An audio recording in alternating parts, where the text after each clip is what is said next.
আসসালামু আলাইকুম। কাঁচামরিচ আর ধনেপাতা ছাড়া রান্নাই যেন অসম্পূর্ণ, তাই আমরা সরাসরি কৃষকের কাছ থেকে সংগ্রহ করছি উচ্চমানের কাঁচামরিচ এবং তাজা ধনিয়া পাতা, যাতে আপনি পান সবচেয়ে খাঁটি স্বাদ ও সুবাস। ঘরোয়া পদ্ধতিতে বোটা ছাড়িয়ে ধুয়ে পরিষ্কার করে সূর্যের তাপে প্রাকৃতিকভাবে রোদে শুকিয়ে আমরা তৈরি করছি সানডায়েট গ্রিন চিলি পাউডার এবং সানডায়েট কোরিয়ান্ডার লিফ পাউডার।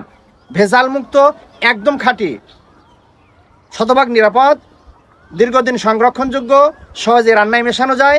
কাঁচামরিচ আর ধনেপাতার স্বাদও থাকবে অটুট। মাছ, মাংস কিংবা সবজি সব রান্নাতেই পারফেক্ট স্বাদ আনবে আমাদের সানডায়েট গ্রিন চিলি পাউডার এবং সানডায়েট কোরিয়ান্ডার লিফ পাউডার। রান্নার শেষে ধনেপাতার সুবাস যেন টাটকা ঘরের স্বাদ। তাহলে আর দেরি কেন, আজই সংগ্রহ করুন পারফেক্ট বিক্রয় শপের স্মার্ট কিচেন কম্বো। কল করুন স্ক্রিনে দেওয়া নাম্বারে অথবা ইনবক্স করুন। পারফেক্ট বিক্রয় শপ, স্বাদের ঘরোয়া সাথী, সাশ্রয়ের নিশ্চয়তা।